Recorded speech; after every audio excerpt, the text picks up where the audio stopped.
Bem-vindos, começando mais um Monarch Talks. Estamos aqui com a deputada federal de São Paulo, Adriana. Adriana, é isso? Opa, qual que é teu nome mesmo? Bruno. Meu é Maria. Prazer, a minha irmã chama Adriana Ventura, e você? Adriana Ventura. E o teu irmão chama como? Meu irmão? Eu não tenho irmão. Mas eu tenho uma irmã chamada Thaís. Tá bom. Desculpa, é que, você sabe que eu gosto de uma maconhinha, né? Então, a gente fica com o cérebro não fica tão bom. Exatamente, dizem que tem alguns malefícios, não só pro cérebro, para outros lugares também. Pode crer. Verdade isso? Não sei dos lugares que você tá referindo aí, entendeu? Não sei. Da larica, sem engorda. Pode começar de novo. Não, eu já acho ótimo. Obrigado por você ter vindo aí. Valeu. Olha, o prazer é todo meu, é um prazer estar aqui, principalmente que é bom, eu adoro essa pegada jovem. E assim, falei, gente, vamos lá bater papo. Eu sou professora, então, assim, adoro bater papo. Tá acostumada já, Tô né? acostumada. Não, da hora demais. A gente tava conversando aqui sobre a política, né? Você falou que você não é mais caloura na Câmara dos Deputados, agora você tá indo no seu segundo mandato, Isso. então passou aqueles 4 anos de levar pedrada na cabeça Porrada, todo dia pra aprender dia. como e que é. dos dois lados. Dos dois lados da Dos dois lados. Ser independente é isso. Toma, apanha daqui e é isso. Você apanha. Pode crer. Inclusive, é um dos argumentos que usam pelo Novo não ter perdido força ali na Câmara, porque não foi nenhuma das correntes vigentes de poder, acabou sendo esmagado pelas duas, né? Exatamente. Mas você sobreviveu, o que é um feito, né? Eu sou uma sobrevivente. É. Então, e realmente foi uma eleição muito complicada, mas sobrevivente. Estou lá para brigar. Estou na briga, oposição. Da hora demais. Qual que é a sua... O Novo conversa? Vocês fazem reunião?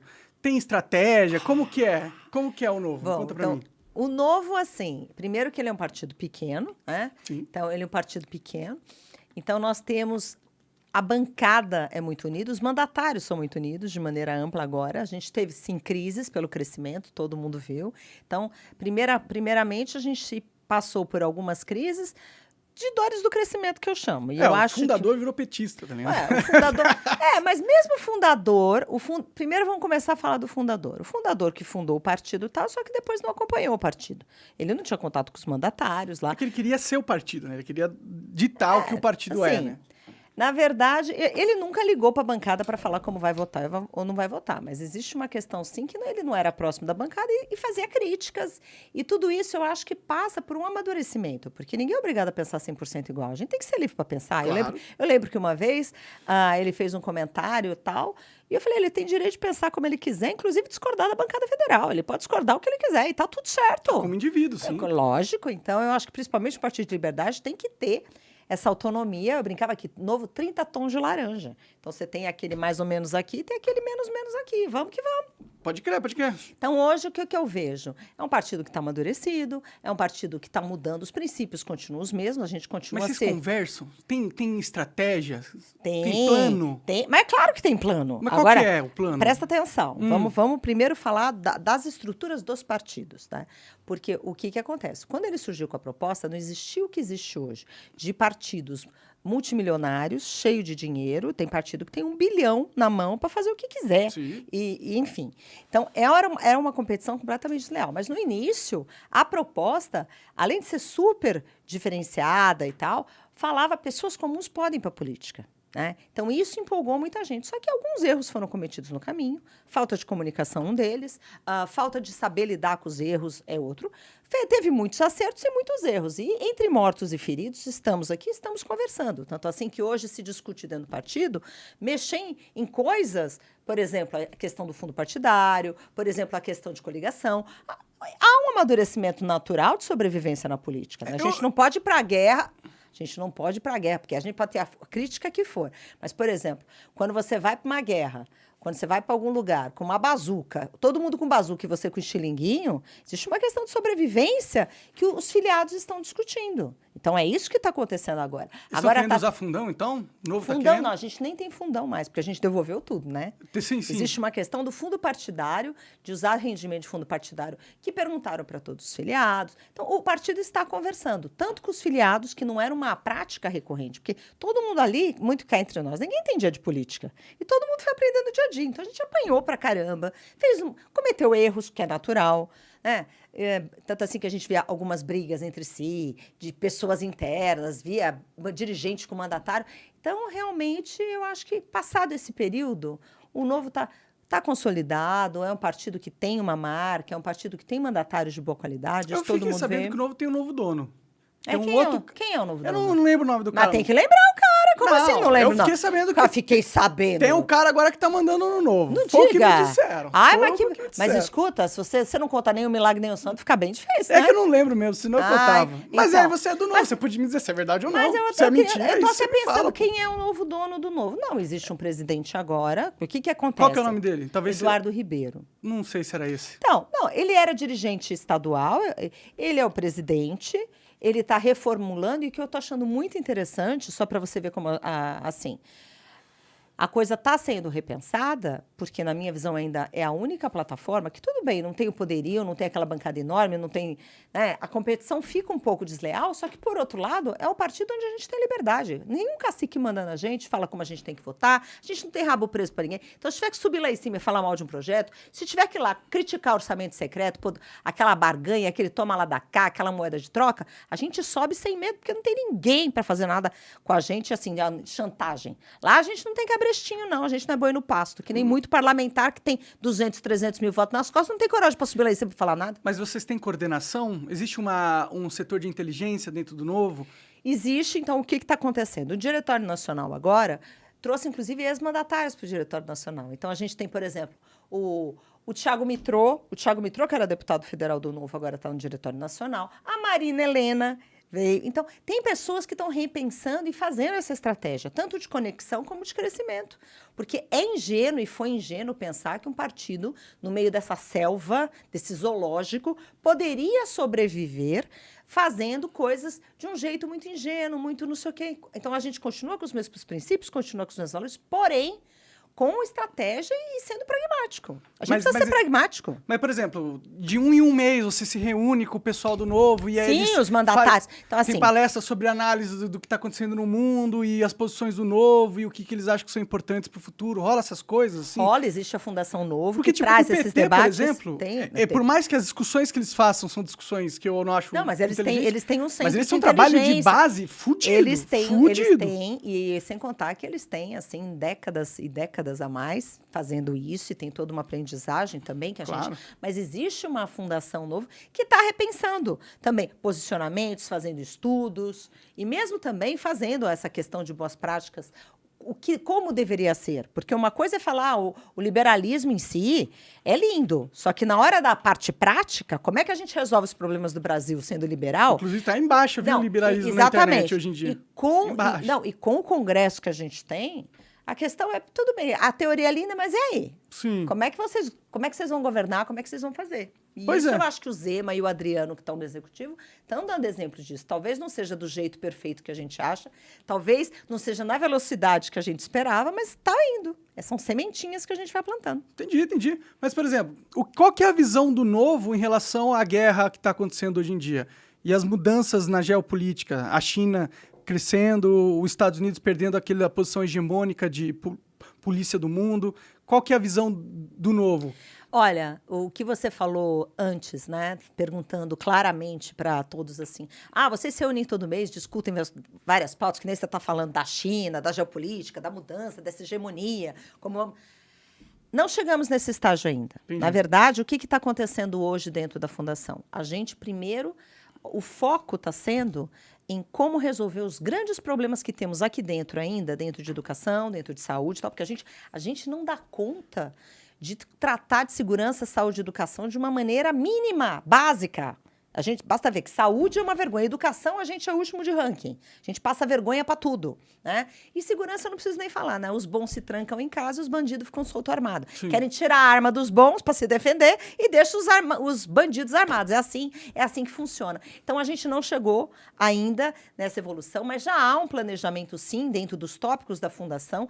Chegaremos na geopolítica. Daí eu volto aqui para a gente conversar sobre isso. Legal, não, beleza. É que eu trago esse tema porque eu acho que ele é muito importante. Relevante. E eu acho que essa... E o papel do Brasil nisso tudo. Exato. Como é que ele se posiciona? Porque é uma oportunidade, né? Lógico. Pois é. Mas a gente é especialista em perder oportunidade. Sim. Infelizmente, né? Infelizmente. Mas, ou seja, tipo, saindo dessa questão da geopolítica, o que está acontecendo agora na Câmara dos Deputados, mais importante, na minha visão, é a CPMI, do 8 de janeiro, né?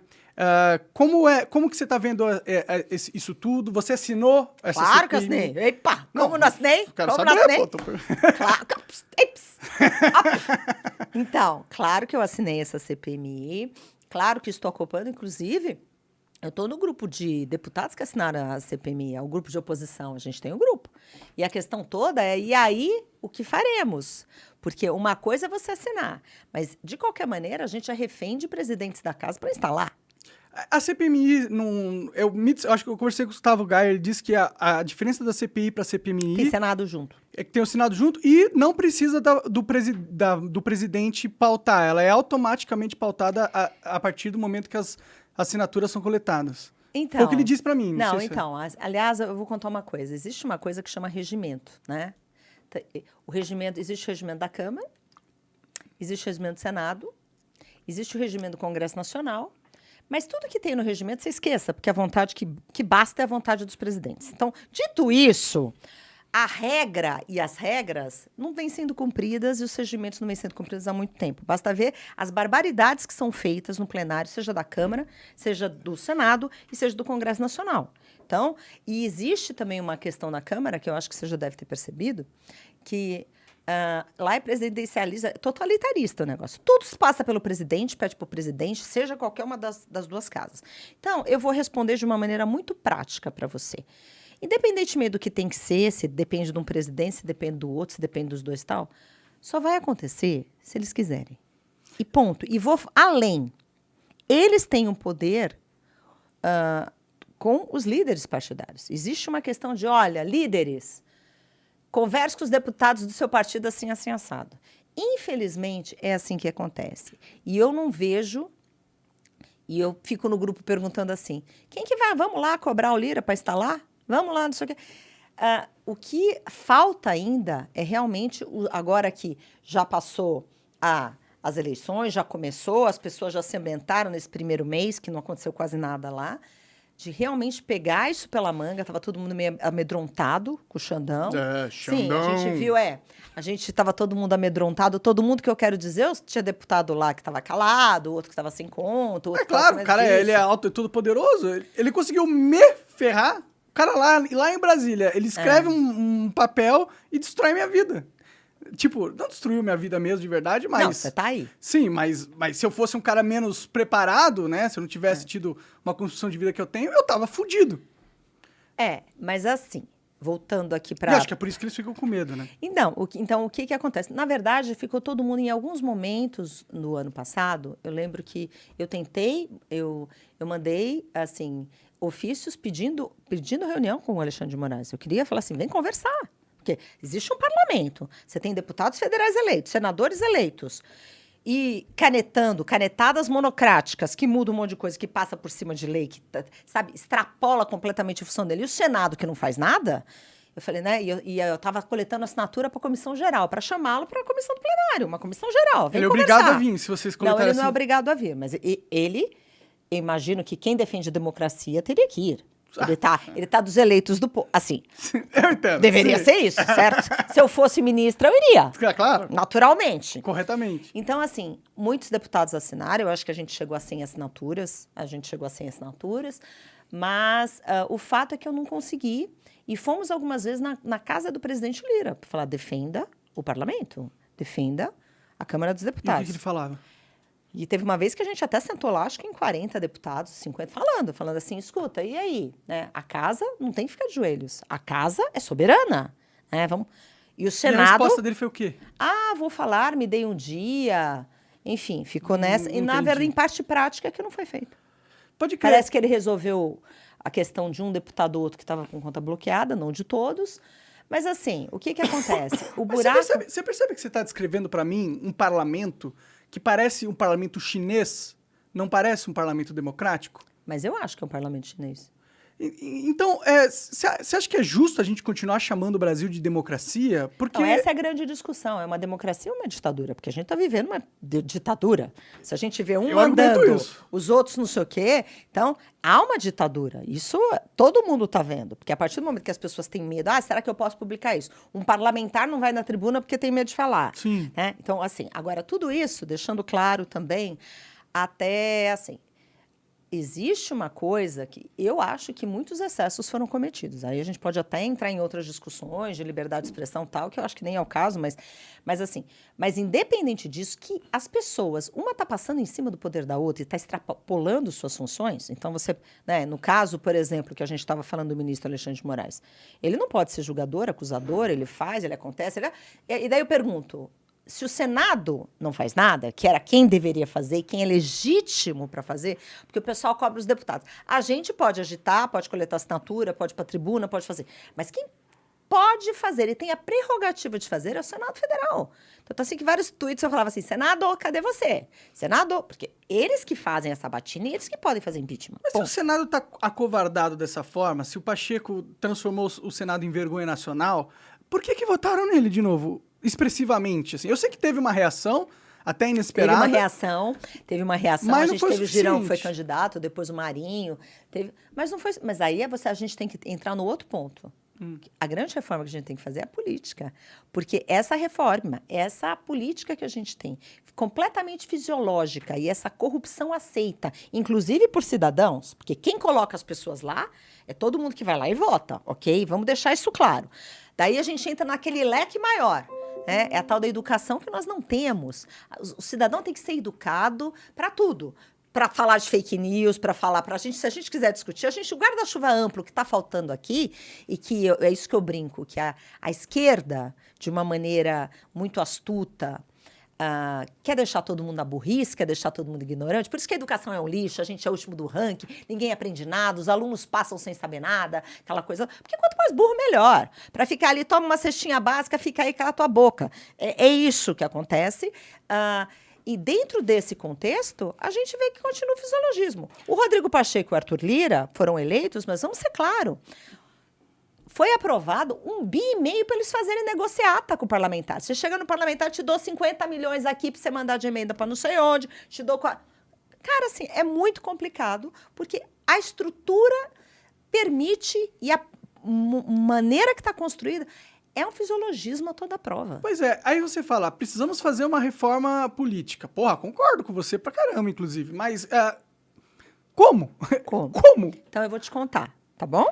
Então, assim, o ano passado, acho que foi 22 ou talvez final de 21, teve uma mini reforminha política. O objetivo daquilo era o que é voltar à coligação. Daí fizeram a federação, você deve ter participado disso. A gente tentou levar algumas discussões lá. Voto distrital, escuta, minimamente distrital, pode ser misto. Voto preferencial, para não ficar nos dois polos, faz o voto preferencial, que existe nos Estados Unidos, porque daí a gente começa a ranquear. Não tem discussão. Não, porque o Congresso não está maduro. Então, mas... Eu não acho que é porque o Congresso não está maduro, Eu acho que não é. O Congresso não está maduro, o que eu quero dizer é que com o Congresso que nós temos, nós nunca vamos... Ele nunca vai votar alguma coisa que prejudique a perpetuação de poder dele. Você veja como foram as votações. Quem que votou? Distrital, nem cogitaram. Queriam distritão. Quem for mais votado vai. Como assim? Então, é tudo invertido. Quem for mais votado vai? Distritão é assim. Tipo, se você teve mais votos, você ganha. Para mim faz sentido isso aí.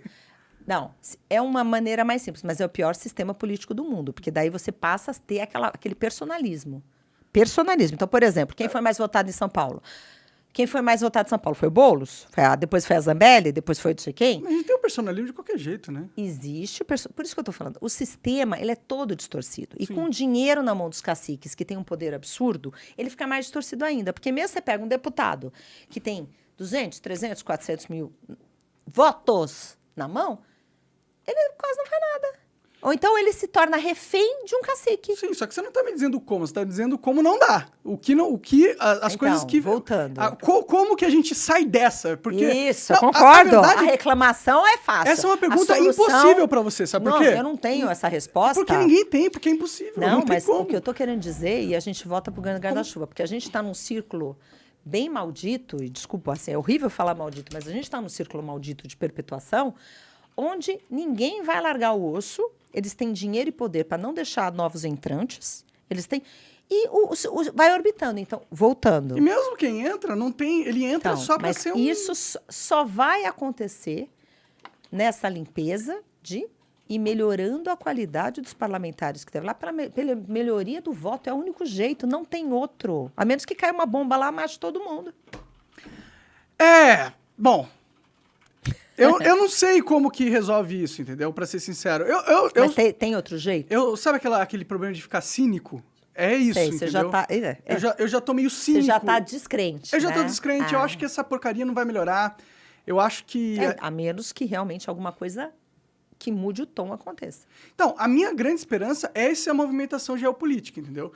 Porque muito do que acontece aqui no Brasil, ele é coordenado por poderes externos. Né?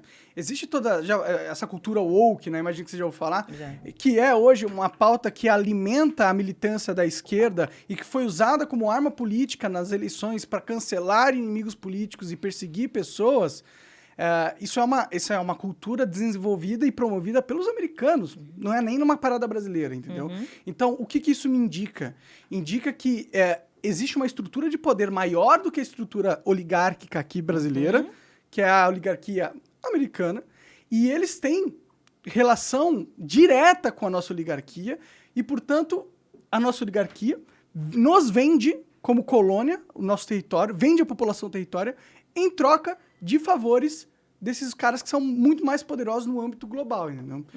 Então, eu acho que uma das soluções passa pela independência do Brasil como potência global, que é o que a Rússia está fazendo agora, que é o que a China está fazendo agora, que é o que a Índia está tentando fazer agora, o Irã. E o Brasil tem essa oportunidade única de se aliar a essa nova movimentação do BRICS, que eu acho que o Lula vai fazer, para ser sincero. Só que o Lula também, ele baixa a cabeça... As mosquinhas aí. Que tá tranquilo. Posso não, eu dei um peteleco nela, ela estava até tonta, coitada. É foda. Mas é isso que eu tô falando. Eu acho que qualquer solução para esse nosso sistema político primeiro vem da gente libertar essas amarras do exterior, né? Como que a gente faz isso? Então, mas aí eu também não sei essa resposta, mas de qualquer maneira a gente parte de um nível zero aqui. Tá faltando um líder. Tá faltando realmente alguém que engaje, e tem essa visão, e tem esse movimento, e tem essa liderança. Eu vejo assim... Eu acho tudo muito morno numa situação dessa. A gente vê um outro bater boca aqui, um outro falar aqui, mas assim, essa mobilização, essa tomada de consciência, essa construção, ela precisa ser feita. Sim. Porque está tudo muito cru. Por exemplo, o parlamento fica focando muito em coisas supérfluas. Por exemplo, o Nicolas, quando ele foi lá no Dia da Mulher, eu gostei, achei engraçado, tá ligado? Eu tenho a mesma opinião dele. Tipo, trans legal, seja trans, seja feliz. Mas existe o homem e a mulher participa dos campeonatos de mulher e beleza de mulher. A trans, você cria um campeonato da trans, se você quiser. Então, eu concordo com ele. Mas, ao mesmo tempo, eu sinto que o parlamento ele tinha que estar discutindo questões estruturais do Brasil, em vez de só lutar contra essa cultura woke, entendeu? Então, assim, de uma maneira muito... Eu acho um saco esse politicamente correto. Vamos começar a falar de politicamente correto. Você falou de cultura woke e tudo mais. Você falou do Nicolas, né? Eu acho que tem 2 pontos aqui. Eu acho que a gente precisa primeiro trazer de volta, independente esse respeito à liberdade de ser e pensar de cada um. Isso é o ponto número 1, tá bom? E esse respeito eu não vejo existindo de nenhum dos lados. Estou sendo assim bem... Independentemente de lado, eu vejo um desrespeito atrás do outro em vários âmbitos. Aí você entra no politicamente correto, não pode falar isso, porque isso aqui, é um saco. Eu acho um porre essa ditadura do todo mundo é bonzinho, todo mundo é mocinho, e daí quem não é mocinho é canceladinho. Isso. Então, assim, é um porre. Eu acho isso um saco. Tanto assim que eu nem sou muito das redes, eu sou super tranquila, não... Porque, assim... faz bem, as redes só tem toxicidade hoje em dia. Assim, eu sou bem tranquila, até porque as coisas vão virando e você pega a leva de pessoas, assim, que se não... não, você não falou isso, ou desse jeitinho a gente cancela. Cara, o que é isso? Essa é uma tática política. Uma tática política. Isso é muito inteligente, inclusive. É inteligente e hoje o contexto favorece. Mas onde é que eu chego aqui?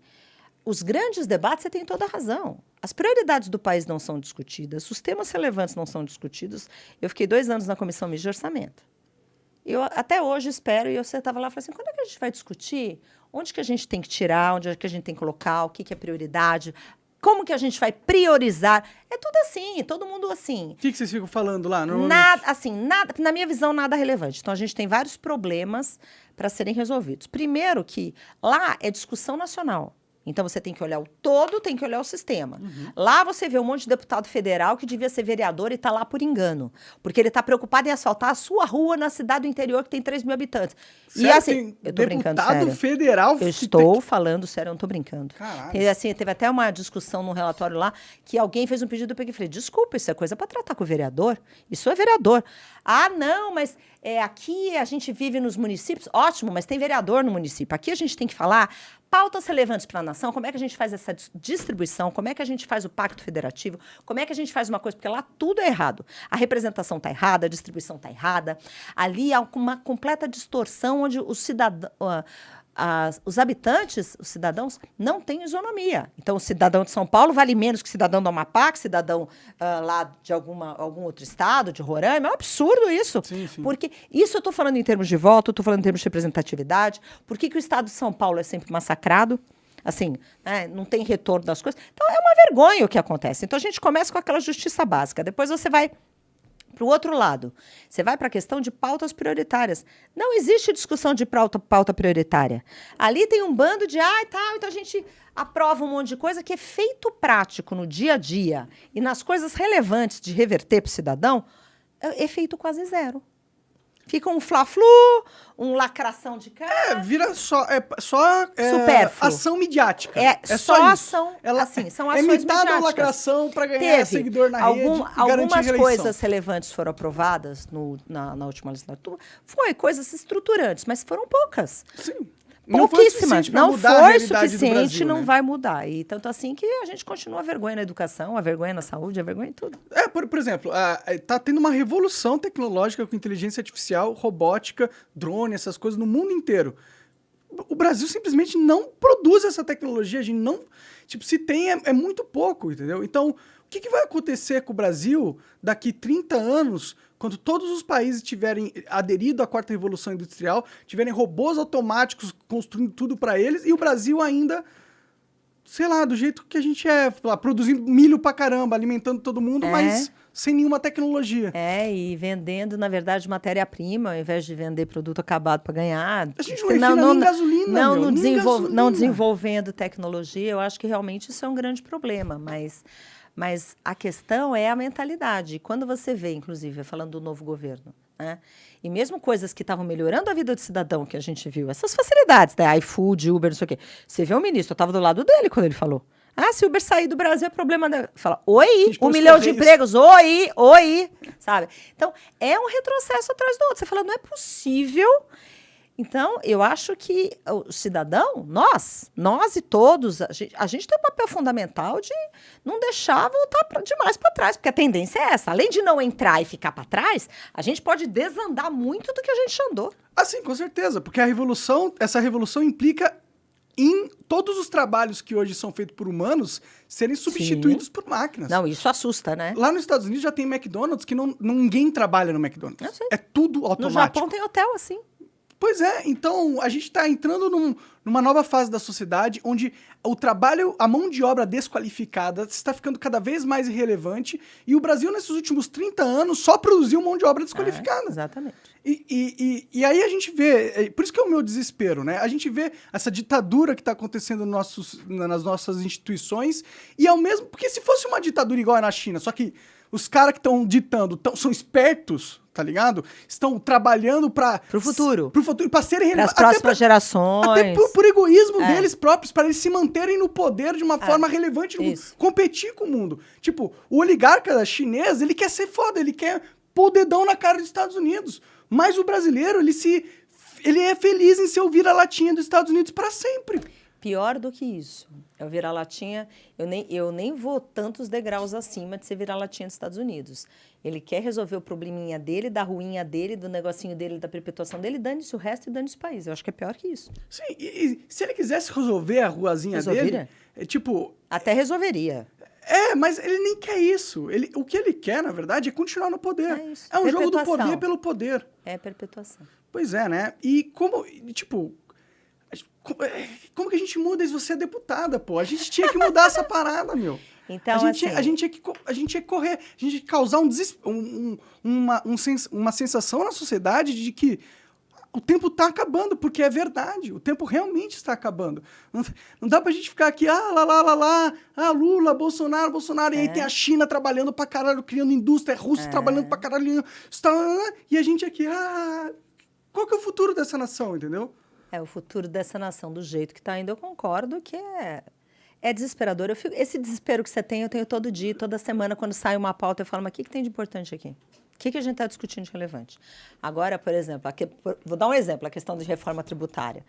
A discussão, na minha visão, está sendo completamente rasa, completamente errada. Primeiro, é super relevante, porque a gente está falando de competitividade, a gente está falando de custo do Brasil, a gente está falando de como gerar riqueza, né? Porque é o gargalo das empresas, das indústrias, do empreendedor, enfim. E está sendo feita uma discussão, por exemplo, que começou em 2019, por questões políticas. Pararam de discutir reforma tributária, porque era do outro candidato, daí foi eleito outro candidato e cancelou o grupo de trabalho que estava discutindo, enfim. E agora montou um grupo de trabalho, uma questão relevante nacional, um grupo de 12 pessoas. 12, escolhidas, não pergunta critério, porque o critério é político, é meu amigo, gosto, é lá do Amazonas para defender a Zona Franca. E por aí vamos. O critério, e o debate é nacional, sem contar que todos os parlamentares dessa legislatura não discutiram a reforma tributária. Alguns discutiram na passada. Então, assim, fica tudo discussão rasa, e decisões são tomadas e votadas. É um tema complexo, porque como é que você dá conta de todos os setores, de todos os segmentos? A gente tem uma malha fiscal completamente insana, complexa pra caramba. Super complexa, toda distorcida. Então, e tinha que simplificar. Esse é o problema. Se você quiser simplificar os tributos no Brasil, você vai ter que mexer com um monte de privilégio de gente grande, pô. Então, mas também é assim. E o que acontece? Que é quem manda no poder. Quem tem privilégio de todas as igrejinhas, essas distorções todas, vão manter. E vão manter, porque senão não passa. Daí você tem que criar um fundo, porque senão o Norte não vota. Você tem que criar outro fundo, porque senão os deputados do Nordeste não votam. E você começa a manter um monte de coisa... Que não é solução. Você vai trocar um sistema ruim para um outro pior. E a questão toda é o debate. Cadê o debate? Cadê as questões relevantes que precisam ser discutidas para o país? Não são, é tudo raso. Veja as discussões, são rasas. O que a gente pode fazer para a gente iniciar esse debate, então? Porque eu tô desesperado, mas, vamos pensar numa solução, né? Não. A gente tem que... Então, o que acontece? Eu sei que parece que não, mas o que eu faço como professora universitária? Eu incentivo muito meus alunos a participarem da política e realmente acompanharem. Isso eu acho fundamental. 2, os deputados e senadores que estão lá precisam ser monitorados e acompanhados. Pela base? Pela base, pela não base, assim. Então, você está super incomodado... E todas as pessoas que estão incomodadas, porque os segmentos que não querem perder privilégio estão lá gritando todo dia. Sim. Estão lá, tem uma... Assim, isso eu estou falando de métodos republicanos, estou falando de métodos não republicanos também. Então, o que acontece é que essa sociedade realmente precisa se mobilizar. Agora, eu acho que até a sociedade, a gente tem que conversar um pouco sobre o papel, porque não é cada um ir lá defender o seu. Eu acho que é muito errada essa história de cada um vai lá, defende o seu... Porque tudo fica distorcido. Eu acho que precisa ter um debate que envolve, que seja profundo, para ver que, olha, você vai perder um pouco porque você ganhou esses 10 anos, mas a gente precisa dar conta de manter isso daqui sustentável. Porque cada um vai lá, briga pelo seu, então tem os que são isentos, os que não pagam quase nada, os que não sei o quê, aqueles que nadam em cima de privilégio, e tem os tontos que ficam pagando a conta dos outros, porque a conta tem que ser paga. Se um tá pagando menos, é porque eu tá pagando mais. Eu sou tonto. Eu sou tonto. Eu também sou tonta. Eu fico pagando imposto aqui quando os caras estão me censurando, me pedindo de trabalhar. Tem os tontos, gente. E aí as pessoas... Só que daí quando você vai conversar, e eu acho engraçado, porque de vez em quando ligam pessoas, amigas minhas. E liga lá, porque hoje vai votar. Vamos ligar um pouquinho o ar, que tá calor, Tá né? calor. Agora até eu tô querendo, mas põe pra cima um negocinho. Vou apontar pra cima. Aí é engraçado, porque essa consciência não tá muito no DNA do brasileiro. Porque o brasileiro é aquela coisa que a gente fala, que é lei de Gerson, cada um quer ter vantagem, cada um quer ter... Vamos pensar um pouco vai por lá e tá melhorando, mas vai por... Isso, acho que parou. Parou? Parou? Não sei. Não deixa ele andar, não. Aí, parou. Parou? Tá bom assim? Tá bom, tá ótimo. Beleza. Muito obrigada. Nada. Aí, tem, por exemplo, amigo meu. Porque hoje vai votar aí um lei que dá um benefício para o estacionamento. Aí eu falo para a pessoa, desculpa, eu vou votar contra. Porque... E aí você perde a amizade lá Daí, dentro. cara, a gente ouve cada coisa. Não, porque hoje vou votar o piso assim, assado. Desculpa, eu vou votar contra. Então, o que acontece? As pessoas criaram aquela coisa que tem que ir lá defender o seu. Então, não há vamos pensar no país, o que a gente vai fazer para o país. Não, existe cada um vai defender o seu. E quem pode mais, seja financeiramente, pelo poderio, seja pelo grito, seja por qualquer outra razão prática, acaba levando tudo distorcido. Então, essa consciência precisa vir da sociedade. Boa sorte. Como que vai vir? Boa sorte não, eu tô falando com você para você fazer alguma coisa. Eu tento, mas os caras me perseguem, me tiram da minha empresa, não, se tiram do meu canal. Faz isso e continue lutando, porque eu também, eu apanho o dia inteiro e tô lutando. Até os caras me prender. Você me manda uns cigarros quando o Xandão me prender, não? Manda um cigarro. Beleza. Aliás, eu fui visitar as presas. Você foi? Como que tá lá? Que diga-se de passagem, tá? Isso é uma parada absurda que aconteceu no Brasil. Os caras prenderam pessoas que estavam protestando, acusaram todo mundo do mesmo crime, não fizeram uma separação. Você não pode... Tipo, só porque você tá num protesto e alguém comete um crime dentro desse protesto, você não é automaticamente culpado do crime que essa pessoa cometeu. E aí você ser preso, jogado em condições precárias, onde pessoas passaram mal e foram pro hospital, e depois ir para um presídio comum, sem ser avaliado corretamente durante meses, eu acho absurdo. Um crime contra a sociedade brasileira, inclusive. Então, existe fui lá na Colmeia, tinham 300 presas ali, visitei, conversei com todas, 3 blocos de 100, E realmente, assim, foi uma coisa completamente um abuso de poder, eu não tenho a menor dúvida disso. Não estou justificando, porque ato de vandalismo, naturalmente, tem que ser julgado, mas tem que ter o devido processo legal, tem que ser tudo feito pelos conformes. Teve muita coisa fora do conforme. Tanto assim, tinha um monte de presa lá que não participou, que não estava lá, que estava dormindo no quartel, que chegou naquela noite. Então, tem um monte de disparate, né? Então, assim, uma situação muito triste para o país, uma situação que eu espero que não se repita, porque a gente vê uma inoperância de tudo, dos sistemas, a gente vê atos políticos ao invés do devido processo legal. Cadê as instituições de fato, né? Acabou isso aí, né? Estamos na ditadura. O que é interessante é esse caso do 8 de setembro ser tão similar... 8 de janeiro. Se fica com 8 de setembro na cabeça. O 8 de janeiro ser tão similar ao que aconteceu no Capitólio dos Estados Unidos. Você viu que recentemente o Tucker Carlson, que é um comentarista muito famoso da Fox News, ele conseguiu imagens exclusivas do dia do Capitólio e tinha um cara lá que era o xamã de algum lugar lá. Era um cara com uma peruca e um chifre de bode, sei lá. E ele foi preso, porque disseram que ele tinha invadido e tal. Só que aí ele lançou imagens da polícia fazendo um tour dentro do Capitólio, levando ele nos lugares, abrindo a porta para ele. O cara ficou preso 4 anos. E aí eu faço essa ligação com essas moças e jovens e velhos também que estão presos, homens, né, que estão presos. É a mesma coisa que aconteceu.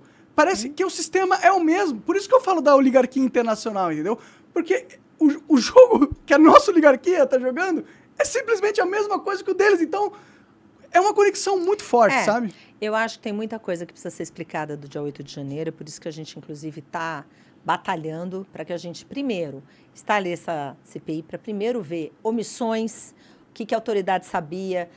Eu já fiz vários ofícios junto com o Gils, com o Marcel, a bancada do Novo, e outros deputados também, porque tem outros deputados de oposição que estão muito ativos, a gente está bem ligado nisso, de ofícios para a GSI explicar isso, para o Ministério da Justiça explicar aquilo. A gente está exigindo imagens das câmeras, porque como que sigilo de câmera? Como assim? Tá em sigilo? Tá! É uma aberração. E as presas, para mim, elas só falavam assim, por favor, pega as imagens. Elas só querem o que está lá. Não é? E doa quem doer. Quem fez a rua, ok. Aquele cara mas que quebrou o dar relógio, transparência. Tá tudo certo, as pessoas, mas não jogar um monte de coisa, colocar tudo numa vala, tudo numa mesma... embaixo de uma mesma acusação, Sim. de uma maneira completamente antidemocrática. Porque não está seguindo Constituição, não está seguindo nada. A mídia chamou os caras de terrorista, meu. De terrorista. Percebe que também é a mesma fucking estratégia que a mídia americana usou quando teve o ataque de 11 de setembro pra acabar com os direitos da população. Mas assim, muito assim, de uma maneira tentando ser um pouco imparcial, né? Tudo que é excesso provoca excesso do outro lado. E esses excessos, na minha visão, assim, a história de toda essa discussão que teve, que se travou, falando, vai ter golpe, vai isso, vai aquilo, isso gerou uma reação contrária. Tudo é desproporcional à questão. A questão é que faltou maturidade para discutir e pessoas, sinceramente, na minha visão, qualificadas para o debate. Porque a gente vê um fla-flu de um bando de gente que parece que não pensa. Sim, parece criança brigando com comida, jogando, atirando comida no outro. Eu acho que está uma situação muito delicada. Por isso que a gente precisa levar o nível do debate, a gente precisa levar pautas relevantes e acho que a sociedade tem um papel importante nisso tudo. Sim. E principalmente, voltando aqui, quem escolhe quem é presidente das casas são os deputados federais e senadores, que são eleitos pelo povo. Se o povo não acompanha e faz o que quer, vamos ter um problema externo. Isso nunca vai se solucionar. Se o povo continuar sem letramento político, a pessoa não sabe, vota qualquer um, pega o papelzinho e tal. Enquanto ficar nessa vibe e não acompanhar, a gente está sujeito a isso. Porque, assim, eu sou de um partido que o eleitor é chato, mas pelo extremo, está do outro lado. Então, assim, por que você gastou 1.900 na passagem e não 1.880? Chega nesse nível de detalhe. Mas a gente vê deputado lá que faz cada barbaridade, que não aparece, não trabalha, não sei o quê, e continua sendo reeleito ali, você fala, aí a gente tem que discutir comprova de voto, a gente tem que discutir um monte de coisa aqui. Pois é, né? E que não pode se discutir. Você não pode nem discutir urna hoje em dia. Se você discutir urna, você vai preso. Eu discuto urna. Então vamos discutir as urnas aqui. Não, espera um pouquinho. O que eu quero saber, a questão de discutir urna é assim, eu acho que é um debate super relevante. Não um debate que tentaram fazer, que era um debate raso. Existe, sim, um problema na urna que a gente tem que falar, que está em cima de uma mesma... a gente pode falar, chama de código-fonte, o que você quiser, mas o fato é que está numa cúpula que tem esse poder. A gente precisaria ter auditoria externa independente para fazer esse audito. Eu conversei com o Carlos Rocha, que foi, inclusive, que é do ITA. Sim, ele veio aqui. Ele veio aqui. Sim. Então, eu conversei bastante com ele na época da PEC do voto impresso, porque a questão é a urna ser auditável. Eu acho que é uma discussão que a gente tem que ter. Sim, vocês já tiveram. E aí o STF foi lá e melou com o seu superpoder, né? O que eu estou querendo dizer é que, na verdade, já teve, mas não do jeito que tinha que ser. Porque o debate ficou, o Carlos Rocha veio aqui, então você sabe melhor. Tem maneiras da gente cercear isso. Agora, precisa ter vontade política de levar isso à frente. O próprio Paraguai, inaugurou uma urna eletrônica com voto impresso. O Paraguai. Mas por isso que eu falo. Tá o ponto não é ser impresso, porque o impresso também tem coisa negativa. O fato de você sair com o teu votinho... Mas você não sai com o votinho. Não, eu sei. Aparece, você olha. Eu participei da discussão. Aparece, você olha. Mas você sabe que a questão muito mais é de ser auditável. Vamos pensar antigamente. Porque se esse voto impresso vai para o lugar, quando vão lá contar? Você acha que precisa... Como é que audita a contagem? Você põe câmeras, as pessoas abram a urna lacrada, essa câmera está transmitindo ao vivo, você pega os papelzinhos e vai contando um por um. E você acha que não pode ter nenhum tipo de fraude ali? Olha, se eles conseguirem fazer uma fraude com câmeras vendo, depois abrindo a urna lacrada, é difícil, né? Mas mesmo... A fraude não é impossível, você pode criar um puto esquema para fraudar os bancos. Mas a minha pergunta a gente falou tanto de tecnologia, falou tanto de revolução, falou tanto de robô, falou tanto de alguma coisa, e a gente faz um voto impresso... É assim.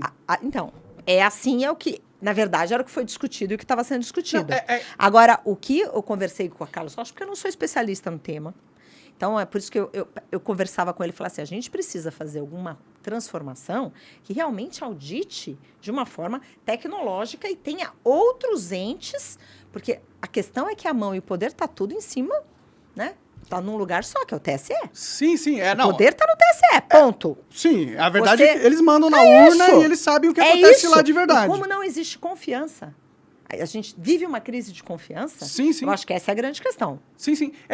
Só naquele argumento da tecnologia, eu entendo a tecnologia, mas o papel, por mais que não seja uma tecnologia, ele tem uma coisa boa justamente por não ser uma tecnologia. entendeu? Porque é uma coisa palpável, né? Física. Física. É um eu entendo o que você tá físico falando. Da coisa. Não é hackeável, não é alterável, entendeu? Isso é, então, eu acho que... A não ser que você faça um puto esquema. Não. É muito mais difícil você fazer um puto esquema de todas as urnas espalhadas pelo país, ir lá, roubar a lacração, colocar o seu voto, fazer o lacre de novo, entendeu? O que eu estou querendo dizer é que a gente precisa avançar nisso, principalmente porque a população brasileira, uma parte dela, perdeu confiança nas urnas, nos votos. No país, na instituição. País. Exatamente. Eu não acredito mais. Eu acho que a gente vive numa ditadura. Eu de verdade acho. Eu não estou sendo hiperbólico. Eu estou dando realmente a visão que eu penso. Os últimos acontecimentos mostram isso. Sim. Pois é. Não, mas ânimo, tá bom? Ânimo. Ânimo, e a gente tem que continuar na guerra, gente. Às vezes a gente acha que a guerra está perdida, mas não. Eu acordo todo dia com uma super disposição. O que eu vou melhorar o meu país hoje? Pode crer. O que eu posso deixar que não piore mais? O que eu posso fazer para cercear alguma iniciativa ruim? O que eu posso oficiar para o ministro tal para evitar que ele acabe com esse programa que é super bom para as próximas gerações? Eu acho que a gente tem que realmente ter esse foco. E eu acho que todo cidadão tem que fazer isso. Porque a gente realmente está numa fase difícil, desanimadora. Isso é para você, isso é para mim, né? Foi um retrocesso atrás do outro, mas a gente tem que continuar andando. Você falou que você está no grupo de WhatsApp da oposição. Uhum. Qual o tamanho da oposição atual, na sua visão? A oposição mesmo, assim. Sem contar aqueles caras que na hora do aperto vão virar. Então, falando da hora do aperto especificamente, que eu acho que assim, qual é o tamanho do grupo? A gente vai perceber que ainda, o que aconteceu? Entrou o grupo da oposição, né?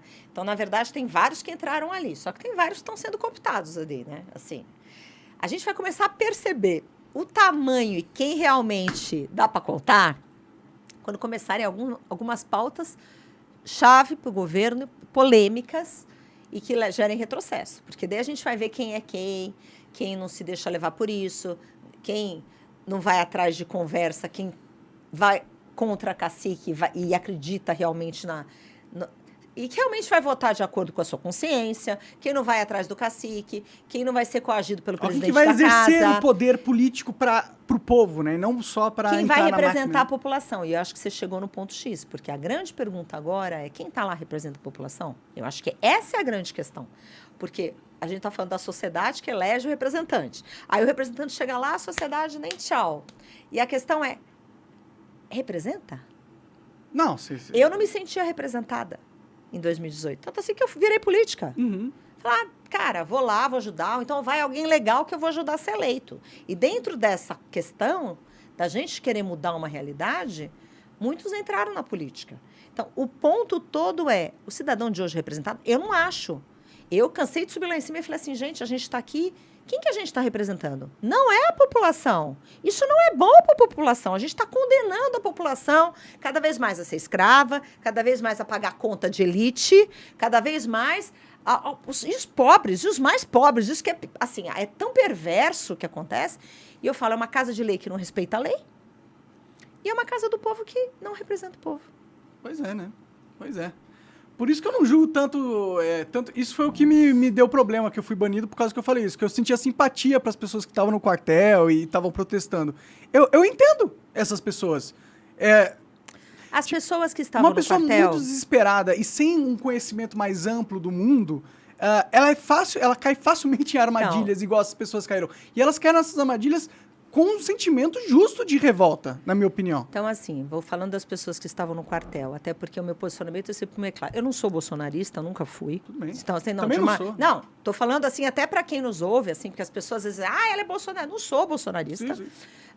Fui contra várias pautas do Bolsonaro e vários posicionamentos, sempre foi só buscar na minha... Mas o que eu acho? Na frente daquele quartel, tinham muitas pessoas que legitimamente estavam lutando e estavam lutando por um país melhor. Não podemos deixar um ex-presidiário corrupto, condenado assim, assado, agora descondenado, ser presidente. Estavam lá protestando de maneira pacífica e ficaram lá, e famílias e tal. Então, falar que todo mundo que estava no quartel é bandido é um disparate, é um absurdo. Você tinha famílias, pessoas, muito obrigada, né? Mães, assim. Agora, isto não quer dizer que Quem entrou lá e fez a arruaça no dia 8 tem que ser punido, tem que ser julgado, tá tudo certo. Mas tratar todo mundo no mesmo balde, como se fosse um bando de terroristas, um bando de sei o quê, a gente sabe que não é. Pois é. Essa narrativa que muitos tentam criar, obviamente não é assim. Eu vi isso quando eu fui visitar aquelas presas. Tinha gente ali que não tinha condição, acho que nem de abrir uma porta, que dirá de quebrar alguma coisa. E elas estão bem? Como está a condição delas? Frágil. Assim, muitas foram soltas depois no desse dia 8, ato, né? no dia 8, politicamente soltas no dia 8 de março. Mas, assim, o que eu vi ali, eu não posso falar pelas 300, porque eu não conheço, não estava lá e tal, mas muitas falavam, por favor, peguem a câmera. A gente saiu de lá com uma pilha de recado para a família. Mas elas estavam bem cuidadas, tá? Banho tomado, tudo Banho vestido tomado. bem, elas estavam comendo bem. Assim, elas estavam comendo, tinha gente que reclamava da comida, o que é natural, né? Comida não é de comida prisão de presídio, deve ser gente. muito boa, né? Então, comida de presídio eu ia reclamar todo dia também. Estavam ali amontoadas num espaço limitado, mas estavam lá assim, estavam sendo maltratadas, apanhando? Não estavam, mas elas realmente tinha algumas que estavam fragilizadas, algumas que falavam, tô sem remédio, tô sem isso, mas assim, a situação toda é muito ruim. Né? Pra mim é um crime contra a humanidade que aconteceu. Assim, a situação toda e assim, a tirar as prerrogativas de direito delas, e do direito, o devido processo legal, que foi assustador. A maneira como foi feito. Tinha gente que não estava entendendo o que eu estou fazendo aqui. Né? Então, mas isso eu espero que seja regularizado, seja esclarecido, e eu acho que a gente tem que discutir o assunto. Como não vai? Não vai acontecer nada. Não vai ser esclarecido. O que você está falando? Desse 8 de setembro aí. Se tiver CPMI, vai. Não vai rolar CPMI. De janeiro, Não vai rolar CPMI, a verdade é essa, a gente sabe disso, né? Sim. Por mais que vocês estejam lutando, eu acho legal, tem que lutar, eu também tô lutando, vai lá, provem eles, cobrem esses caras aí, vamos passar essa CPMI. A questão toda é, qual é a força que o parlamento, e digo que esse grupo de deputados terá para fazer isso virar? Dentro desse sistema político perverso, onde há um toma lá da cá, é um político, uma parte muito fisiológica, um grupo de deputados que estão brigando por isso conseguem, e vou falar até, e não é... Quem está brigando por isso são deputados que querem a verdade, não é? Lá tem bolsonarista, lá tem centro, lá tem pessoas que estão achando absurdo esse abuso de poder, tem gente que não está indignado com a falta de devido processo legal e blá, blá, blá, e quer realmente discutir o assunto. Então, mas a força que teremos para fazer e virar, né, com mídia, se a mídia não ajudar, a mídia se a não vai sociedade não ajudar, mas tem uma parte da mídia que ajuda. Quem? É pequena. Mas tem. Você tem um canal de mídia assim que você acha que tá mais favorável ao movimento de oposição hoje em dia? Tipo um grande canal, algum nome aí que você pode me dar? Não, assim, eu vejo, por exemplo, vou dar um exemplo de uma, né, assim, não estou fazendo propaganda de ninguém, mas a Gazeta do Povo publica algumas coisas que Sim, a Gazeta do Povo, com certeza, sim. Mas a Gazeta do Povo... ou outra. É um jornal recente. Mas isso que eu estou falando. Desculpa, a Gazeta, é inexpressivo no mainstream comparado a um Globo, UOL, Folha, são poucas as vozes contrárias, assim como a oposição. Eu estou esperando pautas relevantes, respondendo a tua pergunta, para ver como que vai ficar realmente esse bloco de oposição. O que eu vejo hoje? O bloco de oposição, quem vai cuidar da oposição e da minoria é o PL, é o Partido Liberal, né? Que a gente sabe que, por mais que seja rachado e vai ser chapa branca, porque tem um povo lá que vai ser da base e outro, tem os deputados que estão fazendo oposição e estão se articulando, estão nesse grupo, né? E a liderança vai ser deles, porque eles são o maior partido, né? Eles compõem o maior partido e por aí vamos. Você não me falou o número, será 100? São 100 deputados? 100... Mais ou menos. Eu acho que nos senadores, eu acho que a votação pelo presidente, né? Já dá pra gente notar um pouco dessa divisão entre quem é oposição ou não. Porque todo mundo que votou contra o Pacheco sacrificou ganhos políticos que ele poderia ter ganho em moeda de barganha ali pra... E assim, eu queria também esclarecer para todas as pessoas que nos ouvem, porque às vezes não tem essa dimensão, você assumir um papel não compondo uma base, seja do presidente da casa, ou seja do presidente da República, você perde muito. Você perde tudo. Você perde acessos, você perde...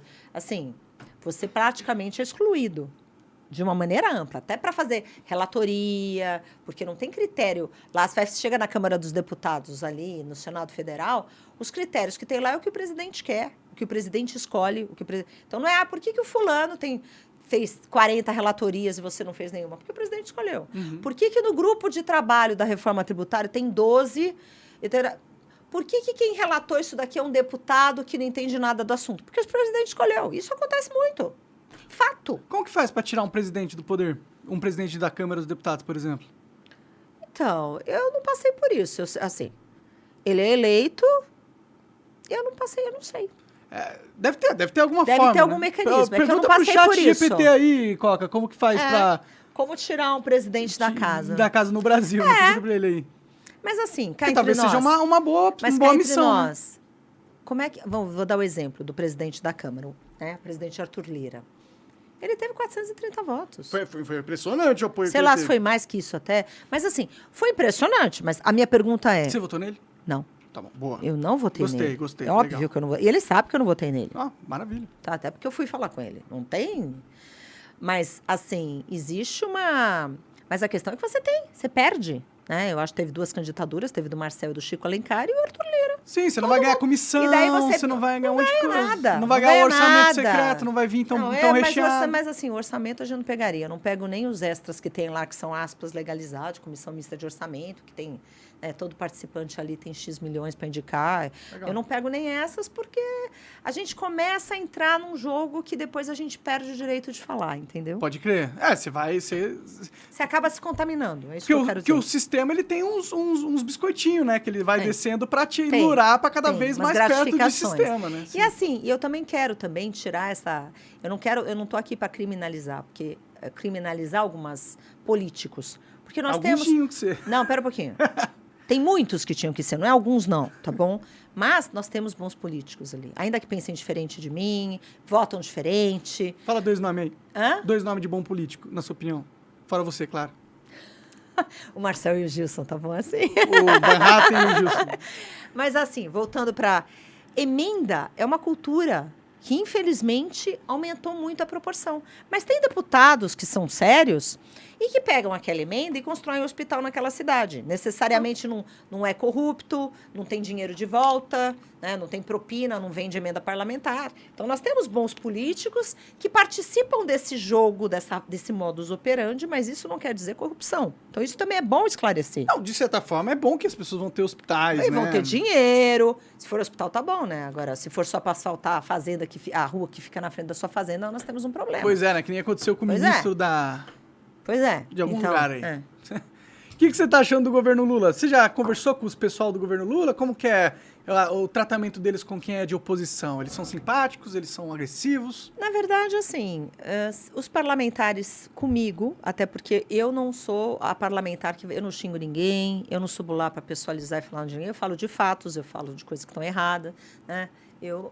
Então, assim, eu acho que é tranquilo. A gente não tem dificuldades, mas os parlamentares são cordiais. E mesmo os ministros que estão... a briga é na tribuna, a briga é nas ideias, né? A gente se pessoalizar. E mesmo assim, o líder, o que faz as relações políticas, os parlamentares que foram envolvidos são parlamentares que conversam, parlamentares que ouvem. Então, sim, seria até injusto eu falar que assim, a coisa é animalesca. É claro que tem os mais extremados que brigam com os outros mais extremados, mas isso não é a regra geral. Ainda que a gente discorde, vote contra tudo, vá obstruir tudo, a questão não é pessoal. Então você acha que daria para... você acha que tem como atrair a esquerda para ser antissistema? Porque a esquerda, ela, por essência, ela é antissistema. Eles são os caras que querem a evolução, pô. Então, não tem como convencer eles de que eles estão vivendo numa ditadura e é que é melhor a gente viver uma democracia do que eles aceitarem essa ditadura Então, eu acho das que tem alguns oligarquias? deputados da esquerda que acham isso, concordam com isso, mas existe uma questão. A esquerda é muito unida. A direita não é unida, mas os deputados da esquerda são muito unidos. É que nem a gente brinca que a bancada do Nordeste é unida, Eles se ajudam. Então, o que eu estou querendo dizer com isso? A questão da liberdade de expressão, que eu acho que é um assunto assim, super relevante, que era o que a gente está discutindo, a questão de ditadura, a gente está vivendo uma ditadura e tudo, a gente pode angariar um ou outro, mas, de uma maneira geral, eles são muito blocados. Sim, e a pauta da liberdade de expressão para a esquerda eles são muito hoje próximos ao STF. Para a esquerda, a liberdade de expressão é antidemocracia, Isso. é fascismo, né? A Tabata Amaral. A Tabata, meu Deus do céu, cara. Se eu encontrar um dia a Tabata, dá uma bronca nela pra mim, por favor. Mas por quê? Ela é muito lacradora, pelo amor de Deus. Você não ficou sabendo que ela fez um comediante perder o emprego porque ela entrou com uma representação no Ministério Público que ele fez uma piada de cadeirante?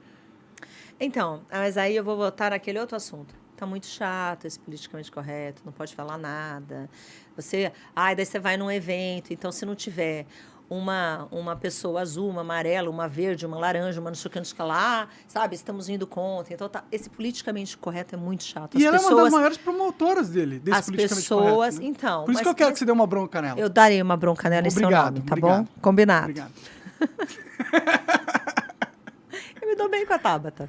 Assim, mas... tudo bem, eu não tô falando que ela precisa amar, eu tô falando que politicamente eu odeio o trabalho dela. O que eu estou querendo dizer é que o que ela defende não é o que eu defendo também. Eu sou contra a cota, eu acho um saco esse politicamente correto, eu acho que a gente tem que respeitar as pessoas, a gente tem que incluir as pessoas, todas as pessoas, não importa... Então, isso falando de trans, agora você obrigatoriamente tem que ter uma trans, uma isso, uma aquilo, uma aquilo, uma aquilo.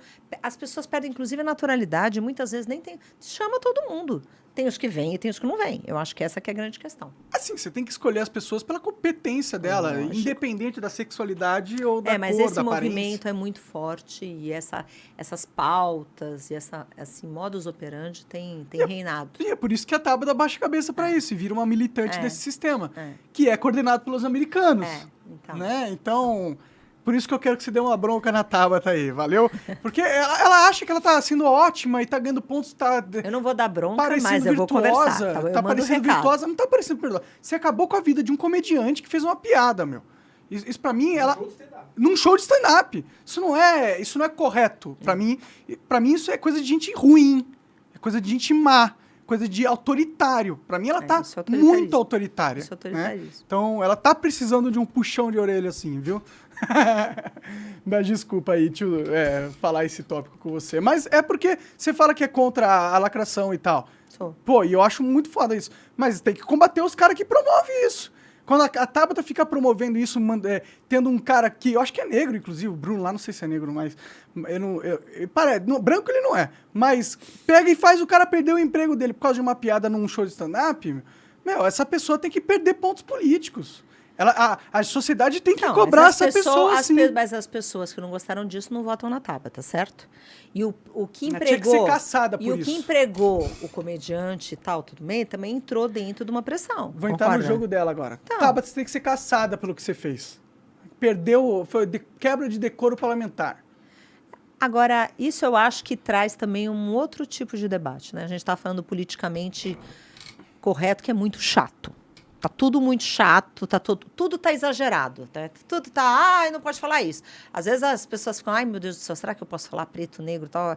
As pessoas perderam a naturalidade. Né? Quando eu estava na escola, eu era zoiuda, porque eu tenho olho grande, né? Meu nariz é torto. Então, começa, o nariz torto, zoiudo, criança cara. Sempre pega o Não, mas destaca, o que eu tô querendo dizer é que daí, o fato de você ter que lidar com coisas que são difíceis, até você ter essa repressão toda, você ter essa vigilância que não pode falar nada, que não sei o quê, e essa patrulha em cima, a gente tem que achar qual que é o meio termo. Porque não é legal você agredir as pessoas.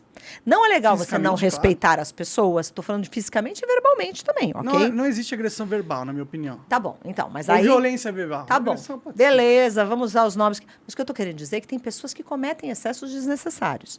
Agora vamos falar do ser parlamentar. O parlamentar tá para falar, certo? Tem imunidade para isso. Existe, tem imunidade para isso. Mas, por outro lado, também existe uma liturgia do cargo que precisa ser respeitada. O que eu estou querendo dizer é como é que a gente pega tudo isso e pondera algumas coisas. Então, no caso do Daniel Silveira, ele falou um monte de barbaridade. Eu, assim, achei um absurdo o que ele fez, o que ele falou. Eu, Adriana, pessoa física. Mas na hora de votar, eu votei contra a prisão dele. Tá certo? Então, mas... para defender o direito dele falar e para achar que está tendo uma usurpação de poder e outras discussões. Mas você vai falar assim, você concorda com o que ele falou? Não. A forma foi horrorosa, tudo foi horroroso. Assim, eu posso não convidá-lo para ir na minha casa, eu quero ele bem longe de mim. Agora, uma coisa, a gente não pode misturar uma coisa da outra. Ele tem o direito de falar, ele é um parlamentar, né? Mas aí... E se fosse para processar ele, processava por ameaça... Calúnia, dentro difamação, injúria, já tem crime para isso. Você não usa um inquérito que é completamente ilegal e sentencia o cara a 9 anos de cadeia. Esse inquérito é uma barbaridade. É ilegal, é um crime do Xandão. É um crime do Xandão. Mas o engraçado é cadê os outros ministros, meu querido? Tá tudo comprado pela oligarquia, pô. Esse jogo já tá tudo comprado. A gente é apenas um fantoche. Eles são os deuses brincando de Sin City. É isso que tá acontecendo. Não tem... Infelizmente não pode fazer nada. Formigas presas numa grande piscina de água. Não, na verdade, assim, eu não... eu já... Essa teoria, eu acho que a gente tem muito que conversar sobre ela. Eu não tenho esse quadro dado que você tem. Mas a gente conversa, eu te dou umas informações então, beleza. interessantes. Dá lá, então beleza, porque... É isso. Infelizmente a gente fica meio pessimista mesmo, né? Então, vamos pra gente não terminar num negócio ruim, vamos falar de pautas boas. Falar alguma coisa positiva que aconteceu nesse ano aí. Que ano? Ano passado? Tá bom, nos últimos 2 anos, fala alguma coisa positiva aí, umas coisas da hora. Coisa que te dê esperança pra um futuro melhor, vai. Olha, então, assim, falando o que eu tô querendo... Não, eu acho que nós tivemos alguns avanços que talvez até volte tudo para trás dos próximos 2 anos. Mas, assim, mesmo em termos de liberdade econômica, nos últimos anos a gente evoluiu. O país é a referência do último do ranking e tudo que eu estava falando, né? Dos rankings.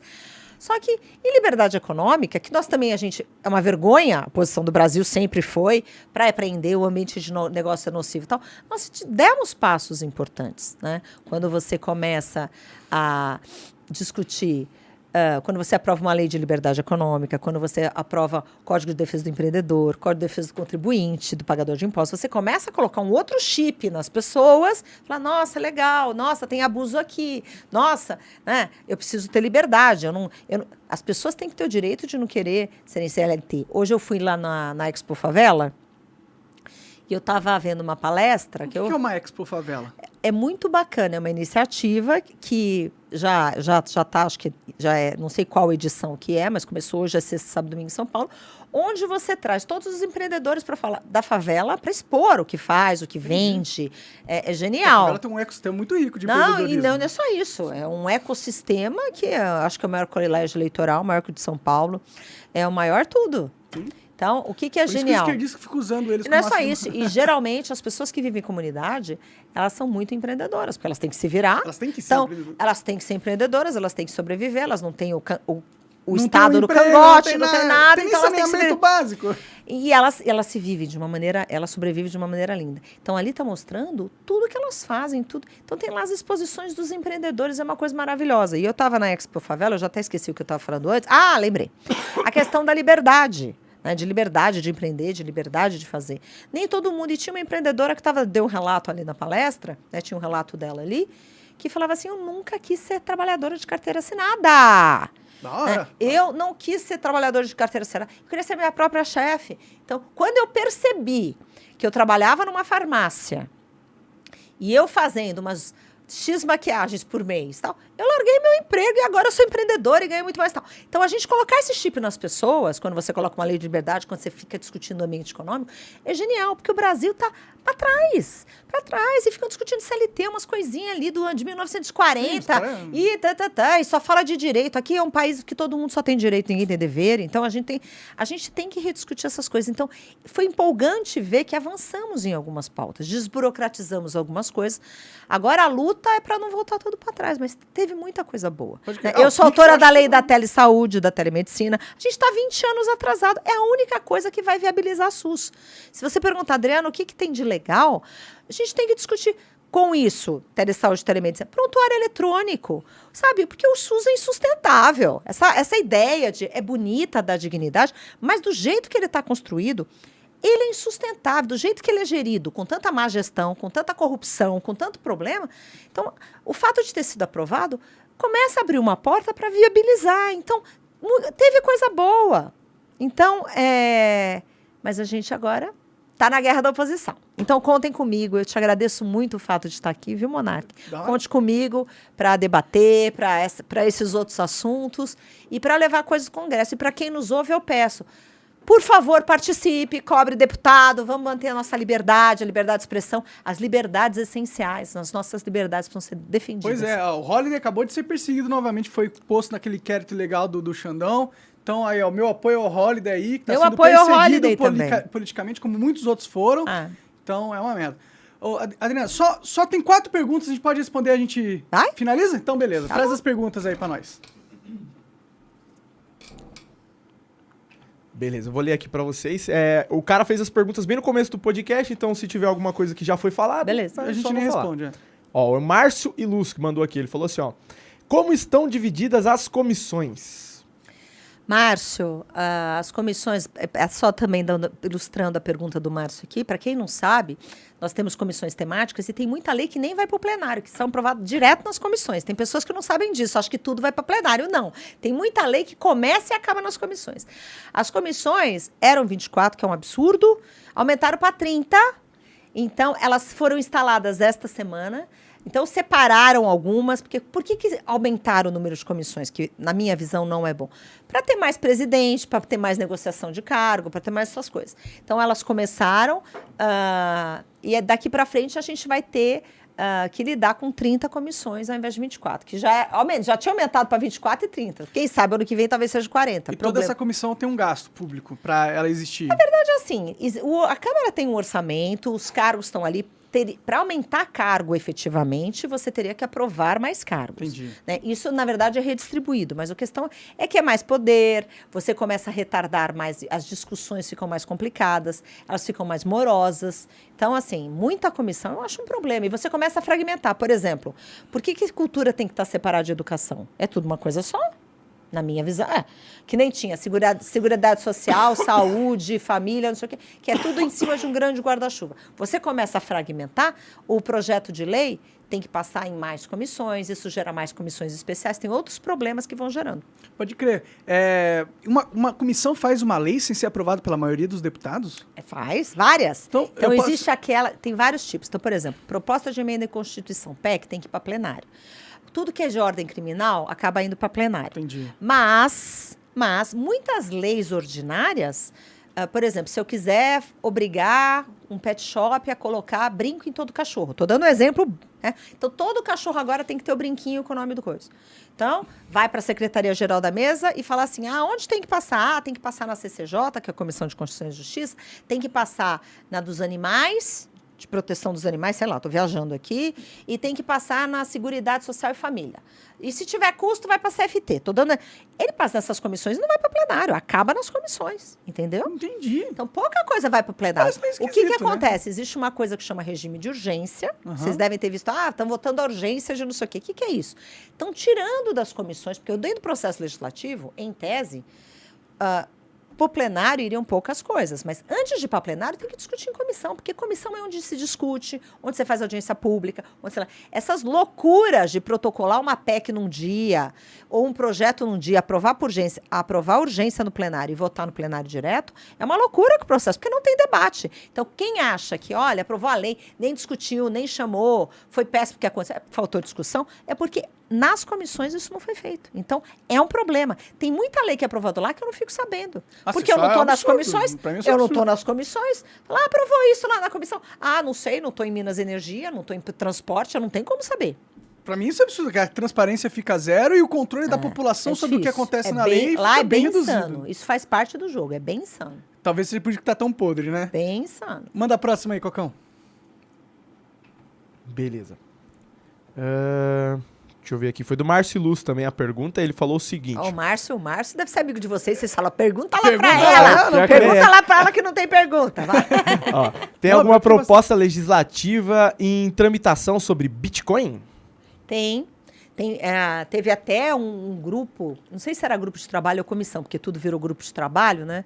Mas tinha um de criptomoedas. O Poit participava uma época tal. Só que estava tendo muita divergência lá e ainda tá pendente ali. Mas existe lei, existe grupo de trabalho, tinha uma comissão funcionando. E começou a gerar muita polêmica, começaram a falar de tributação, começaram a falar de um monte de coisa. Exatamente. Regular, né? E aí, assim, tá meio congeladinho. Sim, e boa sorte de tributar o Bitcoin, que é descentralizado, né? Beleza. CPMI do 8 de janeiro, vai ter? Ah, então, já falamos. Já falamos, esse a gente cobriu Não, bastante. já falamos, esse mas assunto. assim, a expectativa é que sim, mas a possibilidade grande é que não. De 1 a 10, qual que você acha que é a chance? Tudo vai depender, assim, de como a oposição se mobilizar. Porque tem umas regras também. É o que você falou, do que falaram da regra. Tem umas regras CPMI, porque é por ordem de chegada. Então, por exemplo, a gente faz CPI e tudo mais. O presidente, quando tem assinatura, em tese, ele segue a ordem. Então, a primeira, quando instalou lá a CPI do BNDES, porque logo foi protocolada e teve a CPI e tudo mais. Então, como essa está protocolada, existe uma questão de ordem. Para instalar a outra, temos um problema. Então, existe possibilidade? Existe. Eu acho que vai ter muita luta contra, e a grande questão é fazer parlamentares retirar assinatura, pagando emenda e oferecendo cargo. Que é o que diz que o Lula tá liberando milhões e milhões ali. Está. Você me confirma essa informação? Eu confirmo assim, note bem, não me ofereceram nada e nem ofereci até porque. Mas assim, o que corre ali entre os deputados é que sim está, ok? Entendi. Então a confirmação é o que a gente ouve ali na Rádio Peão. Uma última pergunta sobre esse assunto. Você acha que a CPMI, se acontecesse por um milagre divino... Não sei se é milagre divino, mas vamos. Uma sorte do destino, então. A pressão correta dos deputados da oposição, a estratégia vai ditar isso. Mas qual que é a chance dela realmente reverter em resultados positivos? Porque as últimas CPIs que a gente teve, Então, nenhuma fez nada. Sempre acabou em pizza. Eu até falo, CPI do BNDES virou pizza, revoltante. Mas teve alguma que deu alguma coisa? Né? Acho que sim, acho que teve. Só o fato de mostrar para a sociedade, eu acho que já é um belo de um favor. E provas, tem provas robustas, né? A CPI do BNDES tinha provas robustas para incriminar muita gente. Agora vai para a Procuradoria-Geral da República, se ele faz alguma coisa ou não, é outro problema. Tá engavetador, né? Exatamente. Aí onde estávamos?